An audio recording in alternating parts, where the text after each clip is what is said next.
warahmatullahi wabarakatuh. Kwa majina naitwa Rajab Sibinga, maarufu Mr. Shefa. Mr. Shefa ni mkurugenzi wa kampuni ya Shefa Products kutoka wilaya ya Nachingwea, na leo hii tuko katika maonesho ya madini katika wilaya ya Ruangwa, mkoa wa Lindi.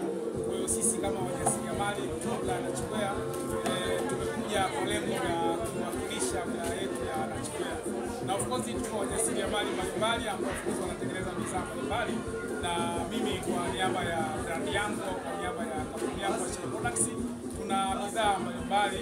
Katika bidhaa hizo ni pamoja na viungo mbalimbali vya chakula.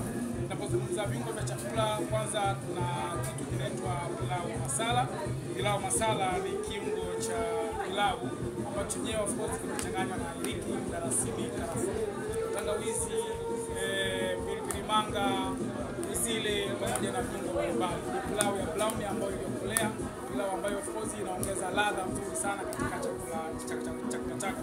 Lakini sambamba na hilo pia tuna pilau ya Kiarabu ambayo sisi tumeipatia jina la Arabic pilau spice.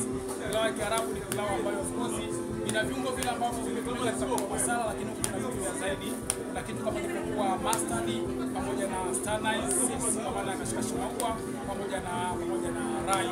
Pilau ambayo of course chakula chako kinakuwa ni cha njano kama biriani.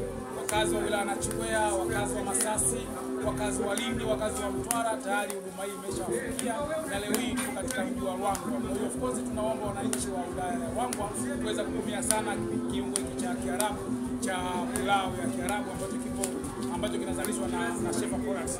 Lakini sambamba na hilo pia tuna kiungo cha chai.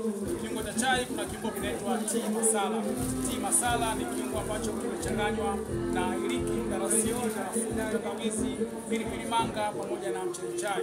Ni kiungo ambacho of course ukitumia, kwanza chai yako inakuwa ni tamu, chai yako inakuwa ina ladha nzuri, lakini pia inasaidia katika mfumo wa mmeng'enyo wa chakula. Kama mfumo wa mmeng'enyo wa chakula of course haujakaa vizuri, inasaidia sana. Lakini pia kama una shida ya kupata choo au upate choo kwa wakati, utakapokuwa unatumia tea masala ya Shefa Products, of course mambo yako yanakuwa yanakwenda vizuri. Ni tea masala ambayo of course watu wengi sana wanaitumia na ina ladha nzuri.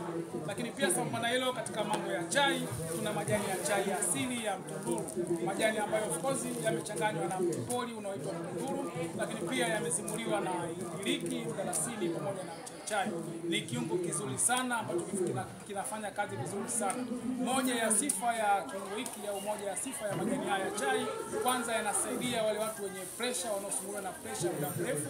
Lakini sambamba na hilo, wale watu ambao wanasumbuliwa na vidonda vya tumbo, lakini sambamba na hilo pia wale watu ambao wanasumbuliwa na homa za mara kwa mara, wanatumia majani yetu ya asili, yatakuwa yanawasaidia sana. Kwa hiyo tunaomba ndugu zangu mtumie sana bidhaa zetu za Shefa Products. Lakini pia sambamba na hilo tuna kiungo cha mchuzi kinaitwa mchuzi mix. Mchuzi mix ni kiungo maalum cha kuongea mchuzi wa aina yoyote, iwe samaki, twende, iwe matembele, twende, twende, iwe pitiku, twende, iwe mlenda, twende, yani mboga yote ambayo wewe unaijua duniani unaweza kutumia na kiungo ambacho kinaitwa mchuzi mix. Ni product ambayo inapatikana Shefa Products. Kwa hiyo tunaona sisi ndugu zangu kutumia sana bidhaa za Shefa Products.